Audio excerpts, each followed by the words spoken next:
गिटर कर दो। एक मिनट। ठीक है ठीक है, देखो बढ़िया है। ओके, बहुत कर देना सही है। मनोज भैया थोड़ा सा आओ, उधर जाइए आप। ठीक है परफेक्ट है। ठीक है भैया। ओके। और यहाँ पे बटन है इधर रेडी। पता है कौन करना ये लेना। हाँ, तीन गिनेंगे, ठीक ना? साथ में कीजिए, ठीक है? 1 2 1 2 3। रेडी? Yes sir, ready. आवाज बोलिए बटन। हेलो हेलो हेलो, ठीक है हेलो हेलो हेलो। जी। Okay okay sir, start. दोस्तों नमस्कार, आदाब, सत श्री अकाल। और जितने भी लोग झारखंड के हैं और झारखंड के सुपरस्टार मनोज डे को मेरे तरफ से जोहार झारखंड। जी हाँ दोस्तों, आप में से बहुत सारे लोग जोहार का मतलब नहीं जानते होंगे, लेकिन मनोज बताएंगे इसमें कि जोहार का मतलब क्या होता है। फिलहाल एक रेस्पेक्ट होता है, जैसे प्रणाम करते हैं वैसे शायद यही मनोज है ना? जी जी, नमस्ते करते हैं, प्रणाम करते हैं। बिल्कुल, बहुत स्वागत है हमारे चैनल पे। मुझे नहीं लगता कि शायद आप में से जो हमारी ऑडियंस होगी वो इनको नहीं जानते होंगे और इंट्रोडक्शन के मोहताज हों, ऐसा बिल्कुल ही नहीं है। 99% लोग एक्सपेक्ट करते हैं कि जानते हो, जो नहीं तक जानते हो उनको हम बताएंगे आगे कि ये मनोज डे चीज क्या है। ओके, शुरुआत करते हैं दोस्तों इसी नाम पे। सबसे पहले वीडियो को लाइक कीजिए ताकि मनोज डे का पहला आवाज आप सुन सके। मनोज, चलिए, बहुत सारे आपने इंट्रोडक्शन दिया है, बायोग्राफी आपका बहुत सारा वायरल है, पता नहीं क्या सच है क्या नहीं सच है। हमने मनोज डे से कुक कर करके 1-2 घंटे से बहुत सारे क्वेश्चन लाइन अप किए हैं जो कि शायद आप नहीं सुनेंगे, वो आपको यहाँ पे सुनने को मिलेगा। मनोज डे जैसा कि नाम है, नाम से मुझे लगता है कि मनोज आप झारखंड में तो रहते हैं, लेकिन शायद मुझे लगता है आप कहीं ना कहीं बंगाली फैमिली से बिलोंग करते हैं। क्या है आपका फैमिली बैकग्राउंड? दादाजी लोग कहाँ से थे, कैसे झारखंड में आए और क्या क्या परिस्थितियां थी, उस हिसाब से पिताजी ये सब चीजें किए? थोड़ा सा ब्रीफ बैकग्राउंड बताइए। तो सबसे पहले तो जितने भी ऑडियंस है, सर के ऑडियंस, उन लोगों को बताना चाहूंगा मुझे काफी ज्यादा खुशी हो रहा है कि मैं सर के चैनल पर अभी हूँ, क्योंकि आज से 3 साल पहले मैं एक बार सर से आया था मिलने के लिए। तब अप्रोक्स मेरे 400-500 के करीब सब्सक्राइबर्स था, बट आज मैं आया हूँ इस टाइम पे एक अच्छा खासा मुकाम हासिल करके। और सर मेरे लिए एक शुरू से इंस्पिरेशन रहे हैं। एज ए गुरु मैं मानता था, अभी भी मानता हूँ और फ्यूचर में भी मानता रहूंगा, ठीक है? और काफी अच्छा लगा चैनल पर आकर, थैंक यू सर। एंड अभी मैं सर के यहाँ पे हूँ, ठीक है? बिहार आया हूँ, आप लोग का बिहारी जितने भी हैं बिहार के रहने वाले, राम राम भैया बोल दीजिए। राम राम। और ठीक है, जोहार का मतलब बता दीजिए। जोहार का मतलब होता है दोस्तों जैसे कि प्रणाम करना, नमस्ते करना, जैसे हम लोग बोलते हैं, तो उसी को हम लोग झारखंडी भाषा में हम लोग बोलते हैं जोहार, ठीक है? जोहार झारखंड। झारखंड पूरा फेमस है, आप लोग पता ही होगा अगर झारखंड से कोई हो तो। अब रही बात सर का जो क्वेश्चन था कि हम बंगाली फैमिली से है कि नहीं, तो जी बिल्कुल, मैं एक बंगाली फैमिली से बिलोंग करते हैं। यहाँ तक कि मेरी मम्मी लोगों को, ये लोग को बंगला छोड़ के हिंदी वगैरह आता ही नहीं, फिर खासकर तो मम्मी को। और मेरे घर के जो मैक्सिमम फैमिली है, जैसे मेरे अंकल लोग हैं, पापा लोग हैं, पढ़े लिखे बहुत कम है वो लोग। वो तो आगे आपका कुछ ऐसा सवाल अगर रहे तो इस पे एक्सप्लेन करेंगे, ठीक है? तो बस यही है, बांग्ला में ही बात। तो आपकी जैसे बांग्ला से आप बांग्ला से बिलोंग करते हैं, तो झारखंड में धनबाद में कैसे आए, कौन ले आया, दादाजी परदादा? तो मुझे जहाँ तक पता है, ठीक है, इतना तो मैं भी नहीं जानता पुराने दिनों को, लेकिन ये है कि हम लोग बंगाली फैमिली से तो है, लेकिन रहा झारखंड में ही हम लोग रहे हैं झारखंड में। क्योंकि क्या है कि झारखंड एक ऐसा स्टेट है जहाँ से बंगाल का जो बॉर्डर है वो भी नजदीक है और बिहार और झारखंड का भी बॉर्डर नजदीक है। मेरे घर से सर, जो मैं तो धनबाद से बिलोंग करता हूँ, तो धनबाद से जो बंगाल का जो है वेस्ट बंगाल का बॉर्डर, वो ओनली 15 किलोमीटर का है। तो क्या है कि झारखंड में बिहारी लोग भी रहते हैं, झारखंडी भी रहते हैं और साथ ही बंगाली भी रहते हैं, इसलिए 3 प्रकार का वहाँ पर लैंग्वेज। पॉपुलैरिटी का एक मेन रीजन ये भी है कि झारखंड, बिहार और बंगाल सभी लोग इतना प्यार करते हैं। ग्रेट। और दादाजी आपने बताया था, हम लोग बात कर रहे थे कि मेरे दादाजी आए थे और यहाँ से बड़े पापा आए थे और वो कुछ कहानी बताया था आपने जो। जी, दादाजी लोग जो है बंगाल से बिलोंग करते थे। तो दादाजी क्या है, साबुन फैक्ट्री में वो जो है ना मुंशी का काम होता है। तो साबुन फैक्ट्री के जो मालिक थे, उन्होंने ही जो अभी हम लोग जिस प्लेस में है, वो जो प्लॉट है, वो जमीन वो गिफ्ट किए थे जो मालिक थे साबुन फैक्ट्री, तब हम लोग के यहाँ जाते थे। तो नहाते समय कुछ ऐसा तालाब में बताया तो वो घटना होता है। हाँ, एक और ये इंसिडेंट मैंने आज तक कभी भी यूट्यूब वगैरह में कहीं भी जिक्र नहीं किया है, आज फर्स्ट टाइम शायद इस वीडियो में सबको सुनने को भी मिलेगा। तो बात ये है कि जब मेरे पापा 14-15 साल के थे, तो मेरे पापा सबसे बड़े हैं, 4 भाई है मेरे पापा। हम्म। तो सबसे बड़े मेरे पापा ही थे और वो 14-15 साल के ही थे। उसी टाइम क्या हुआ था कि दादाजी गए थे तालाब में सुबह के टाइम पे नहाने या फिर शायद से ब्रश वगैरह करने। तो क्या होता है अचानक से कोई इंसिडेंट हो गया और वो डूब गए थे तालाब में। तालाब में डूब के ही उनका जो है देहांत हो गया उसी टाइम। तो पापा काफी छोटे थे, जब पापा ही 14-15 साल के थे तो चाचा लोग तो और भी छोटे थे। तो फिर प्रेशर आ गया घर पे, जो इनकम सोर्स था वो भी खत्म हो गया। मतलब दादाजी कमाते थे, वो अब नहीं रहे। तो पापा आपके बड़े थे, इसलिए रिस्पांसिबिलिटी फैमिली का आ गया। तब क्या हुआ कि पापा को जो है मेरी दादी कहीं से पता वता करके ये कर दी, मतलब एक साइकिल का दुकान में बोला कि यहाँ इसको रख लो, जो भी 500-1000 रुपया महीने में। अच्छा, दूसरे के साइकिल का दुकान में। हाँ, और घर चलाने के लिए पिताजी को वहाँ काम करना पड़ा कि मतलब एज ए स्टाफ, जैसे सामान ले आओ उठा। बिल्कुल। तो वैसे करते करते जो है पापा वहाँ से ही साइकिल का काम धीरे धीरे सीख लिए और फिर अपना दुकान भी खोले। अपना दुकान फिर धीरे धीरे जब 4-5 साल तक 4-5 साल दूसरे जगह में काम किए। फिर वहां से सारा साइकिल का रिपेयरिंग का जो काम वगैरह होता है वो सब सीख करके फिर अपना दुकान खोले थे वो हमारे मेन मार्केट में। आपका जन्म हो गया था उस समय तक? हाँ, मेरा हो गया था। ओके। मैं बचपन से ही देखता आ रहा हूँ, पापा उसी टाइम से साइकिल रिपेयर करते हैं। और अभी उस टाइम काफी अच्छा दुकान भी था हमारे मार्केट में, बट अभी तो खैर पापा नहीं करते हैं। ओके, बिल्कुल। तो चलिए, मनोज ने के बारे में ये बहुत जानते हैं, सारे लोग जानते हैं कि इनके पिताजी जो शुरुआत किए थे स्ट्रगलिंग लाइफ का और अपने परिवार का बोझ संभालते हुए साइकिल का रिपेयरिंग का, पंचर आप रिपेयर कर सकते हैं, वो करते हुए अपना फैमिली को चला रहे थे। मनोज का जन्म हुआ। मनोज उसके बाद एक सवाल पूछे, मनोज साइकिल की दुकान पे आप कभी पंचर वगैरह बनाया है? कभी पंचर बनाया आपको पिताजी बनाने के लिए दिए या नहीं, या फिर कभी बनाया या नहीं? तो होता ये है कि साइकिल का दुकान काफी अच्छा चलता था। हाँ। तो क्या होता था कि भीड़ काफी रहता था, ठीक है, कस्टमर्स काफी लोग आते थे। तो पापा क्या करता था 12 घंटा मतलब दुकान खुला हुआ रहता दिन। तो लंच टाइम पे एक बार खाना खाने के लिए घर हो जाते थे, घर नजदीक ही है, साइकिल से गए खा कर आ गए, मतलब 30 मिनट्स का ब्रेक। तो उस टाइम क्या होता था कि मैं जाता था थोड़ा सा दुकान में बैठने के लिए, मैं बैठता हूँ, आप जाके खा के आ जाइए। तो उस टाइम क्या होता था कि थोड़ा होता है क्यूरियोसिटी जगता है छोटा में बचपन में कि थोड़ा हम भी देखें कैसे वो टायर खुलता है, कैसे जो है उसमें पंचर कैसे मतलब घिसता है, कैसे बनेगा चिपकेगा। तो वो सब मैं ट्राई करने की कोशिश करता था। तो पापा हमेशा से बोलते थे जब भी देखें कि मुझे हमेशा से बचपन से ही मना करते थे कि जो भी हो जाए ये काम तुमको नहीं करना है, भले तुम इससे भी मतलब कि लो कैटेगरी का कोई काम कर लो, बट साइकिल रिपेयरिंग वाला काम पंचर नहीं करना है। हाँ, पंचर नहीं बना रहे। ओके, ये बचपन से ही वो बोलते थे। एक इमोशनल चीज इसमें जुड़ा हुआ है। और क्या रीजन आप बताए तो जाहिर सी बात नहीं होंगे ये क्यों हम बोल रहे हैं, लेकिन आपको क्या लगा, बड़े हो गए आपको क्या लगा कि क्यों ऐसा बोल रहे हैं? बाद में पता चला, पापा को मैं बोलता था तो पापा बोलते थे कि ये काम सही अच्छा नहीं है, ये काम सबसे घटिया काम है, ऐसे बोलता। जबकि कोई घटिया काम नहीं होता है। बिल्कुल। तो पापा का कहना मतलब आज मुझे समझ में आ रहा है ये चीज, ये इसलिए बोलते थे कि देखिएगा कि मैक्सिमम टाइम पे होता है लोग क्या करते हैं किसी को नीचा दिखाने के लिए। हाँ। जैसे बोलेगा कि तू तो पंचर बनाने वाला है। हाँ। कोई बोल देता तू तो मोची है। हाँ। कोई बोलता कोई चमार है, मतलब किसी का कास्ट को लेकर के, किसी का प्रोफेशन को लेकर के नीचा दिखाने वाला भारत में हम लोग का ये संस्कृति चलता आ रहा है, ठीक है। जबकि किसी के कास्ट को लेकर कुछ नहीं बोलना चाहिए, किसी का प्रोफेशन को लेकर के कुछ नहीं बोलना चाहिए। कोई भी काम छोटा नहीं होता, हमें बचपन से सीखने को मिला। हम लोग एक इंसान है और इसके अलावा कुछ भी नहीं है। एग्जैक्टली, सभी को ये चीज सीखना चाहिए और कभी भी भेदभाव वगैरह नहीं करना चाहिए। मे भी लोग अलग अलग तरीके के आपके पिता के साथ जीजा के साथ कुछ ऐसा गुजरा होगा इंसिडेंट जिस वजह से वो नहीं चाहते तो मेरा बेटा ये चीज करे, मजबूरी पे हम किए। ओके, तो गुड मनोज। ओके, उसके बाद सब जिंदगी सही चलने लगी मनोज और मनोज के फैमिली का उसी साइकिल दुकान से। मनोज ये बताइए पढ़ाई लिखाई आपने कहाँ से किया और कहाँ तक पढ़े हैं आप?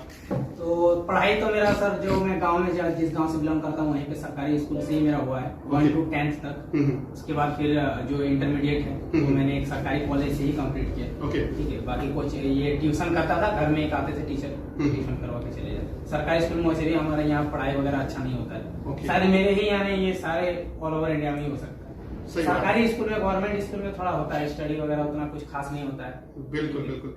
अच्छा, मैंने सुना कि आपने रिचार्ज दुकान भी खोला था और रिचार्ज दुकान पे बैठते थे, वो किन परिस्थितियों में खोला और कैसे, उससे कितना अर्निंग होती थी? वो मैं इंटरमीडिएट जब मैं कंप्लीट कर लिया उसके बाद मैं टीचिंग वगैरह करवाता था, बच्चों को पढ़ाता था ताकि पॉकेट खर्चा निकल जाए। तो ट्यूशन तो उससे क्या होता था कि गरीब बच्चों को ही पढ़ाता था, तो कभी कभी क्या होता था उससे भी अच्छा खासा पैसा नहीं मिलता था। तो काफी ऐसे घर से आते थे जो कि पेमेंट ही नहीं दे पा रहे थे, फ्री में पढ़ा देना, ठीक है। तो फिर क्या हुआ कि थोड़ा सा पॉकेट मनी निकालने के लिए ही क्या हुआ कि बगल का ही एक फ्रेंड है, उसने बोला कि चलो दुकान खोलते हैं, और मेरा थोड़ा बहुत नॉलेज था कंप्यूटर ये सब का, इंटरनेट में उसी टाइम से चलाना सीख गया था। जैसे कि ऑनलाइन जो भी वर्क होता है, आधार कार्ड वगैरह निकालना, ठीक है, टिकट्स वगैरह बुक करना, तो वो बोला चलो एक खोलते हैं, तुम्हारा नॉलेज है, तुम ऐसे काम करना, मतलब एज ए पार्टनर मुझे वो रख लिया, बट मेरा कोई पूंजी वगैरह नहीं था वहाँ पे, जस्ट मैं अपने नॉलेज के बेसिस पे उसने काम करेगा। कितना पैसा कमा लेते थे वो रिचार्ज शॉप तो से? वो सब करके ट्यूशन वगैरह पढ़ा करके मतलब 1000-1500 मैक्सिमम 2000 उससे रोज क्या? नहीं सर, महीने का। अरे चलिए कोई नहीं, ठीक है। लाइफ सब में स्ट्रगल काफी था। आज और वो दिन कंपेयर कभी करते हैं कि वो दिन हमारा याद आता है? वो दिन एकदम याद आता है, जब भी याद आता है काफी ज्यादा इमोशनल में खुद हो जाता हूँ। कभी कभी खुद ही बिलीव नहीं हो पाता है कि ये सब कैसे मतलब हो रहा है, तो जादू जैसा लगता है ना? जादू जैसा लगता है, सही बात है। फिर सपना था आपका कि पढ़ के कुछ बनना है या फिर लाइफ में अगर आप मनोज यूट्यूबर नहीं बनते और क्या आपका टारगेट था कि मैं यूट्यूबर बनूं या फिर इंटरनेशनली सब कुछ होते क्या बनते? पहले ये बताइए मुझे कि क्या बनते? कोई ड्रीम तो होगा जी ना? सर, ये चीज एक्सप्लेन करना भी चाहिए कि लोगों को भी समझ में आएगा कि कोई भी यूट्यूबर जब बनता है तो उसे पता नहीं होता वो यूट्यूबर बन गया, आपको भी नहीं, वो कोइंसिडेंटली हो जाता है। तो ऐसे ही क्या हुआ था कि मैं भी जब साइबर कैफे में काम करता था वहाँ मोबाइल दुकान में, धीरे धीरे यूट्यूब के बारे में नॉलेज आया, फिर चैनल वगैरह ओपन किया, एक चैनल डिलीट वगैरह हुआ, फिर से मनोज दे चैनल बनाया। तो मुझे नहीं पता था कि मैं एक दिन मनोज दे बन जाऊंगा, मेरे इतने सब्सक्राइबर्स हो जाएंगे। वो चीज ये मैं हमेशा वीडियोस में भी बोलता हूँ कि किसी भी यूट्यूबर को नहीं पता होता है। आज अगर संदीप महेश्वरी सर भी है तो उनको भी नहीं पता था कि वो एशिया का, इंडिया का, ऑल ओवर वर्ल्ड का शायद अभी पहला टॉप मतलब मोटिवेशन स्पीकर है, बट उनको पता नहीं था ये चीज, है ना। बस आप मेहनत करते जाओ, हो जाता है खुद ब खुद। बिल्कुल बिल्कुल मनोज, तो क्या सपना था बनने के लिए कि जैसे IAS बन जाए हम या फिर इंजीनियर बनना है लाइफ में? ये चीज तो है, देखिए सर, जब मैं स्टडी वगैरह करता था तो ऐसा कोई गोल नहीं था, कोई एम नहीं था लाइफ का। जस्ट पापा चाहते थे कि सरकारी नौकरी हो जाए, मैं भी सोचता था ठीक है एक बार सरकारी नौकरी ही हो जाए, पढ़ाई करते थे ऐसे। अच्छा, खुद का कुछ एम नहीं था कि ऐसा कुछ करना है। ओके ओके ओके ओके, मतलब लाइफ में कोई गोल नहीं था, बट मन में होगा ना कि कुछ करना है। हाँ, ये चीज तो है कि था। क्या था कि मतलब कि जैसे मैं देखता था कि मैक्सिमम लोगों का गांव का जो कल्चर है या फिर जो भी है, सबका ये इच्छा होता है कि बेटा का जो एक सरकारी नौकरी हो जाए। ये चीज बिहार में भी है, हमारे झारखंड में भी ये चीज चलता है। तो उस टाइम मुझे ऐसा लगता था कि सब कोई सरकारी नौकरी के ही पीछे क्यों भागता है। रास्ता तो काफी सारे हैं, लाइफ में बहुत कुछ करके आदमी इंसान सक्सेस करता है ना। कोई एक्टर है, आज धोनी जो है सबसे बड़े क्रिकेटर है जो मेरे ही झारखंड से बिलोंग करते हैं, उसके भी पापा बोलते कि रेलवे में जॉब करते हैं, वो तो रेलवे के जॉब छोड़ के क्रिकेटर बने। उनका स्टोरी पता है ना सर? हाँ, वो रेलवे का जॉब करते थे, वो छोड़ करके वो क्रिकेटर जो उसका पैशन था उन्होंने वो फॉलो किया। आज के डेट में धोनी एक ब्रांड, हर जगह पे उनको पोस्टर वगैरह दिखता है। मनोज भी एक ब्रांड है, ऐसा बात नहीं है, मनोज एक बहुत बड़े ब्रांड है। वो तो आपका बड़प्पन है एंड थैंक यू, वो तो ऑडियंस का प्यार है। कुछ तो जादू है यार, समझ में नहीं आता है कि लोग आखिर क्यों पागल थे बिल्कुल मनोज जी के नाम से। कुछ तो चीज है मनोज तुम्हारे अंदर जो भी है, बट व्हाट है वो मुझे आज तक पता नहीं चला। खैर एक चीज मैं आपको पूछना चाहूंगा तुमसे कि जब आप ये सफर में चल रहे थे, यूट्यूब का अपना चैनल बनाया था, इससे पहले टेक्निकल मनोज नाम का चैनल बनाया था, और जब वीडियोस बनाते थे आप तो आपके पिताजी, जैसे हम लोग के आमतौर पे घर में लोग पिताजी सपोर्ट नहीं करते हैं कि नहीं वीडियो नहीं बनाओ और तुम कुछ अच्छा पढ़ाई करो, तैयारी करो, ये बेकार का काम होता है। पिताजी सपोर्ट करते थे या डिफेंड करते, अपोज करते थे कि ये सब मत करो? तो इसमें तो आपको पता ही होगा, जैसा कि आपका घर का सीन है वैसे ही मेरे घर का भी सीन था। नहीं मतलब आज बहुत सारे लोग यूट्यूबर्स आते हैं जो मतलब थोड़ा हाई फैमिली से हैं, उन लोगों को सपोर्ट करते हैं। बहुत सारे लोग बोले मेरे घर से पिताजी हमारे पैसे देखिए सर, इस पे हम लोग क्या बिहार में ऐसा नहीं है। बिहार इस पे मुझे ऐसा लगता है कि जिनके फैमिली सपोर्ट करते हैं या तो वो एजुकेटेड होंगे, उनको ये चीज सब चीजों के बारे में अभी पता चल चुका होगा कि हाँ इस पे भी जो है स्कोप काफी अच्छा है, लड़का बहुत कुछ अच्छा कर सकता है, या फिर उनका फैमिली बैकग्राउंड काफी अच्छा है। हाँ, हमारा फैमिली बैकग्राउंड ऐसा नहीं है। आपके पिताजी क्या बोलते थे करने के लिए यूट्यूब? नहीं, पिताजी वो चीज तो कभी सपोर्ट करते ही नहीं। इसी वजह से क्या है कि मैं घर पे बोलता ही नहीं था कि मैं यूट्यूब वगैरह करता हूँ, जो चीज आपके साथ भी शायद करता है। मैं वीडियो ऐसे टाइम पे बनाता था जब लंच टाइम होता था, तो सब कोई खाना वाना खाने किचन में जाया करते थे। उस टाइम में क्या करता था, एक सीढ़ी का कोना है, वो मेरे ऑडियंस को पता होगा, वहां पर जाकर के छिप के 10-15 मिनट में वीडियो बना करके निकल देता था, एडिट वगैरह करके डाल देता था। और जो पहला चैनल था आपका टेक्निकल मनोज, इस पे कितने साल काम किए थे आप? उसमें 1.5-2 साल हो गया था। पैसा उसमें मिला था कुछ? उसमें पैसा आने वाला था, $80 के अप्रोक्स हो गया था। उसी टाइम मेरा एडसेंस डिसेबल हो गया था। तो दुखी हुआ होगा, बहुत ज्यादा सैड था। ठीक है, हिम्मत फिर कैसे जुटाया दूसरा? एक टाइम तो मैं सोचा था कि मेरे शायद से ये लक में ही नहीं है, मेरा यूट्यूब वगैरह होगा नहीं। तो फिर क्या हुआ, ये भी एक इंसिडेंट मैं आपको बता देता हूँ। जब मेरा ये एडसेंस डिसेबल्ड हो गया तो उस टाइम 2-3 यूट्यूबर्स का एडसेंस डिसेबल्ड हुआ था, जिनका 4-5 हजार करके सब्सक्राइबर था, और उन लोगों से मेरा बातचीत होता था। मेरा भी 5,000 के करीब था, उनका भी 5,000। तो आपका मैं काफी वीडियो देखता था, वो लोग भी देखते थे, उस टाइम से भी आपको सबको ही फॉलो करते थे उस टाइम। तो मैंने एक वीडियो भी डाला हुआ था मेरे टेक्निकल मनोज चैनल पर कि धर्मेंद्र सर प्लीज हेल्प, इस तरह का कभी भी वीडियो मेरे चैनल पर पड़ा हुआ होगा, ठीक है, कि सर देखिए क्या हो गया, हमारे चैनल को सपोर्ट कीजिए, हेल्प कीजिए। लेकिन उस टाइम पता नहीं था कि धर्मेंद्र सर भी कुछ नहीं कर सकते हैं, यूट्यूब का मतलब खुद नहीं जानता वो कब क्या करता है। इनवैलिड क्लिक एक बहुत बड़ा प्रॉब्लम था उस टाइम, अभी ये सब चीजें नहीं हो रही है। तो जब वो इनवैलिड क्लिक की वजह से ऐसे डिसेबल्ड हुआ था एक टाइम के लिए, मुझे लगा कि मैं नहीं कर पाऊंगा यूट्यूब वगैरह, मैंने छोड़ भी दिया था 1-1.5 महीने के लिए। उसके बाद होता ना एक आदत सी लग जाती है, आप जब वीडियो बनाते हैं अगर आपको ये चीज अभी रोक दिया जाए 1 सप्ताह के लिए तो आपको 8वें दिन में ही अनकॉपी टाइप का लगेगा कि कुछ तो मेरे लाइफ में है जो सेटिस्फेक्शन नहीं मिल पा रहा, फुलफिल नहीं हो रहा, एक वीडियो बनाना जरूरी, तो बस इसीलिए चैनल फिर से ओपन कर लिया।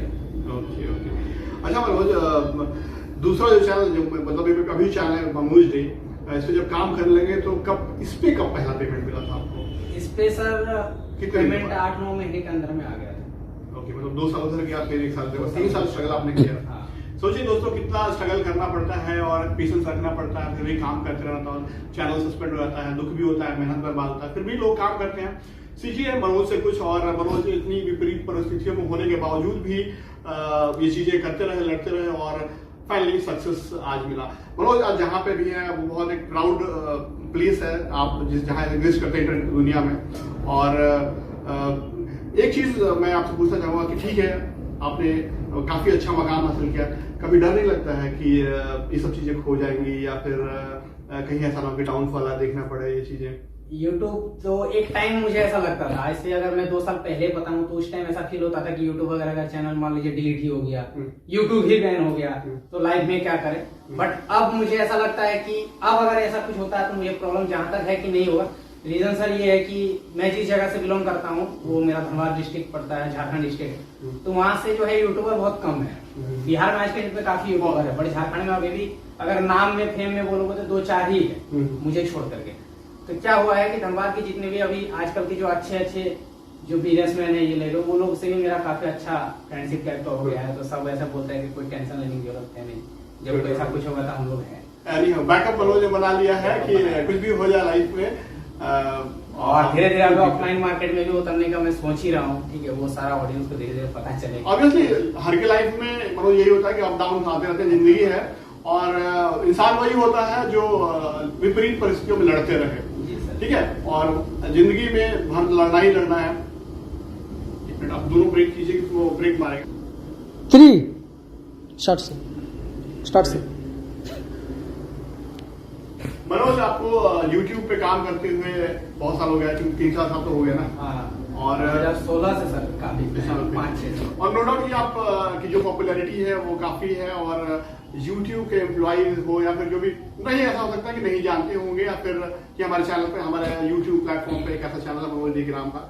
और बहुत सारे लोग, मैं एक बात कहना चाहूंगा जो लोग वो पहले नहीं कहते हैं बट ये रियलाइज किए हैं, YouTube को ले लीजिए या फिर क्रिएटर्स को ले लीजिए जो थोड़ा हाईफाई है या फिर थोड़ा जो मॉडर्न है, कहीं ना कहीं करना चाहते हैं, या लोग जो गांव के यूट्यूबर्स हैं या फिर जो थोड़ा अनप्रोफेशनल है उनको नहीं फीचर करना चाहता इवन यूट्यूब पे, इंस्टाग्राम पे। आपको यूट्यूब पे कभी अपने ऑफिशियल हैंडल पे फीचर किया है? आज तक नहीं। क्यों नहीं किया? मुझे बहुत आश्चर्य लगता है ये चीज। मैं ये नहीं कह रहा हूं कि आप कीजिए, बट इनफैक्ट एक अगर क्रिएटर का लेवल आप देखते हैं तो आपको डेफिनेटली करना चाहिए था इस हिसाब से जितनी पॉपुलैरिटी है, बट नहीं किया तो आपको नहीं लगता ये चीज की, आपको ये फील नहीं हुआ कभी कि हमें इवेंट वगैरह में प्रायोरिटाइज नहीं किया गया या फिर फीचर नहीं करते हैं? क्योंकि आमतौर पे कम सब्सक्राइबर कम पॉपुलर वालों को भी जो प्रोफेशनली सब कुछ करते हैं, बहुत प्रोफेशनली हाई तो मॉडर्न जो है उनको बहुत अपलिफ्ट करता है यूट्यूब। मुझे बहुत बुरा लगता है ये चीज को देखकर। एक तरफ यूट्यूब कहता है कि नहीं हम कोई किसी टाइप का डिस्क्रिमिनेशन नहीं करते किसी बेसिस पे, बट ये एक फैक्ट है जो मैं बिलीव करता हूँ। बाकी आपका क्या राय है? आप मनोज इस पे क्या करना है आपका? तो इस पे मैं हमेशा सर बात करते रहता हूँ अपने इंस्टाग्राम पे, कभी मैंने वीडियो बना करके नहीं बोला, इंस्टाग्राम स्टोरी वगैरह लगाता रहता हूँ। ये चीज मैंने खुद भी रियलाइज किया है कि ये चीज अगर मैं क्लियरली बोलूंगा, कुछ यूट्यूबर्स का एक कम्युनिटी है। देखिएगा कि हमेशा जैसे उसका हो रहा है तो इसका भी पोस्ट हो रहा है, इसका लेकर के बात हो रहा है तो उसका भी लेकर के बात हो रहा है, और वो कम्युनिटी बिल्ड हम लोग नहीं कर पाते हैं क्योंकि हम लोग एक गांव से बिलोंग करते हैं और घर द्वार छोड़ करके हम लोग बाहर शिफ्ट भी नहीं हो सकते हैं। मुझे ऐसा लगता है कि अगर मैं दिल्ली शिफ्ट हो जाऊं और सारे यूट्यूबर्स के साथ फ्रेंडशिप हो जाए, उन लोगों के साथ आप उठना बैठना शुरू कर दो, आपका भी यूट्यूब पोस्ट करना शुरू कर देगा। ये चीज मैंने नोटिस किया है, बट हमारा इसलिए ही नहीं हो पाता है, शायद से हम लोग थोड़ा सा झारखंड से हैं, बिहार से हैं, लेकिन ये चीज कहीं ना कहीं भेदभाव यूट्यूब खुद करता है, जैसे कि आपने बोला भेदभाव तो करता है। यहाँ तक कि सर आज तक मेरे कोई भी चैनल का एक भी वीडियो ट्रेंडिंग में नहीं गया, जबकि वीडियो मेरा ऐसी वीडियो है जो कि एक दिन में 24 घंटे में मिलियन व्यूज भी पाए, क्लिक थ्रू रेट 20% से भी ज्यादा है, 50% से ज्यादा वॉच टाइम, फिर भी ट्रेंडिंग में नहीं है। कोई चैनल देखिएगा जो थोड़ा नाम है जिनका, जैसे जिनका रेगुलर पोस्ट होता है, ट्रेंडिंग में आता है, उनका तो 1-2 लाख व्यूज आता है 24 घंटे में ट्रेंडिंग में। ये चीज होता है, पता नहीं यूट्यूब का क्या सीन। बिल्कुल बिल्कुल, तो इसे इम्प्रोवाइज करना चाहिए, मुझे वर्क करना चाहिए, ध्यान देना चाहिए यूट्यूब को। खैर एनीहाउ कोई बात नहीं है। अगला सवाल जो मनोज मेरा आपसे है कि एक चीज मुझे बहुत अच्छा लगा, संदीप महेश्वरी ने आपको रिकॉग्नाइज किया और बुलाया, और ये चीज उनमें ये चीज मैंने नहीं देखा, चाहे वो किसी भी सब्सक्राइबर बेस का बंदा हो, अगर उन्होंने किया है, उनको लगता है टीम को, उनको लगा तो बहुत खुशी हुआ मुझे, आपको बुलाया गया, आपके बहुत से और क्रिएटर्स को बुलाया गया है, चाहे वो कैसे भी हो बुला रहे हैं वो, और उससे हम ट्रीट कर रहे हैं, तो दैट इज ग्रेट, है ना। बहुत अच्छा लगा। कैसा लगा मनोज वहाँ पे? बहुत अच्छा एक्सपीरियंस था, उनके साथ मिलकर काफी अच्छा लगा, और ये चीज आपको सही बोलेंगे, वो भेदभाव नहीं कर रहे हैं, अगर ऐसा होता तो शायद वो भी मुझे नहीं बुला, गाँव से है क्या हमको बुलाना, ठीक है। एक ना लेवल लग रहा है ना, लोग जैसे टीयर टाइप का हो रहा है कि टियर 1 टियर 2, जैसे सही बात, क्लास होता है ना, क्लास में डिस्ट्रीब्यूट हो गया पूरा यूट्यूब, ये लगता है, ये नहीं होना चाहिए था, ये नहीं है ना, तब जाके एक यूनिटी होना था बढ़िया सा, है ना, लोग कटे रह जा रहे, अलग रह जा रहे हैं, है ना। ओके मनोज, अगला चीज मैं पूछना चाहूंगा कि ठीक है, आपने लाइफ में बहुत यूट्यूब पे सक्सेस किया, और फ्यूचर क्या प्लान है अब आपको, आप क्या करना चाहते हैं अब यहाँ से? फ्यूचर में सर अभी तो फिलहाल तो अभी 3 चैनल में रन कर रहा हूँ, एक पॉडकास्ट अभी नया स्टार्ट किया है, बाकी मनोज दे चल ही रहा, ब्लॉग्स वगैरह बन ही जाता है, तो ऑनलाइन फील्ड में तो काफी अच्छा चल रहा है, अमेजोन के एफिलिएट भी चल रहा है अभी के टाइम पे सर, मेरा फेसबुक पेज भी काफी अच्छा चल रहा है, 500 के फॉलोवर फेसबुक पे भी हो गया पेज, तो ऑनलाइन फील्ड से तो काफी अच्छा अर्न कर रहा हूँ इस टाइम पे मैं, बट कहीं ना कहीं थोड़ा बैकअप प्लान के लिए अब ऑफलाइन बिजनेस में वो करना चाहिए, बिजनेस लाइन में, तो मैं सोच रहा फ्यूचर में कुछ ऐसा अपने ही धनबाद एरिया में ही पहले कुछ स्टार्टअप करने के लिए, तो अभी दिमाग में चल ही रहा सारे आइडियाज, वो मैं आपको पर्सनली शेयर करूंगा, क्योंकि क्या होगा नहीं होगा वो तो मुझे भी नहीं पता, पर देखते हैं कुछ। बिल्कुल बिल्कुल बिल्कुल। मनोज, एक बहुत इंपॉर्टेंट सवाल, खास करके बहुत सारे लोग जो आपको देखते हैं और जो आपको देख के इंस्पिरेशन समझते हैं, वो उनका एक इम्पोर्टेंट सवाल होता है कि मनोज ने कितना कमाते होंगे, ये एक मिस्ट्री है ना। चाहे मैंने बताया अपने एक्सपीरियंस के बेसिस पे, चाहे जो लोग भी वीडियो, लाखों वीडियोस मिल जाएंगे, कुछ लोग बोलते हैं कि लाखों में, करोड़ों में, तो व्हाट इज द रियलिटी? अगर आप ऑडियंस को एक हिंट देना चाहते हैं, मैं ये बोल रहा हूँ कि प्रोपेनली कुछ बताइए, ऑब्वियसली बात है, ये चीज डिस्क्लोज करना तो सही चीज नहीं होता है, सोशली अगर देखा जाए तो, जो जैसा जमाना है आजकल का, हम लोग भी यहाँ झारखंड में, बट स्टिल अगर आप एक इंस्पिरेशन के तौर पर कुछ बताना चाहेंगे तो बताएं प्लीज। तो मेरे लेकर के साथ देखिए डिस्कशन तो काफी चलता है आपस में, ही ठीक है कि मनोज जो है 10 लाख रुपया महीना कमाता है, 20 लाख कमाता है, कोई तो बोलता है करोड़ रुपया कमा लेता है, ऐसा भी बात चलता है। तो क्या है कि सबको क्या होता है कि इनकम के पीछे तो चलता है, मतलब इनकम कितना हो तो वो देखता है, बट खर्चा कितना हो रहा है वो चीज कोई नहीं देखता, ये चीज देखना पड़ेगा। एक टाइम था कि लाइफ कुछ अलग था, आज के डेट पे लाइफ अलग है, आज खर्चा भी तो 10 गुना ज्यादा बढ़ चुका है आज के डेट पे।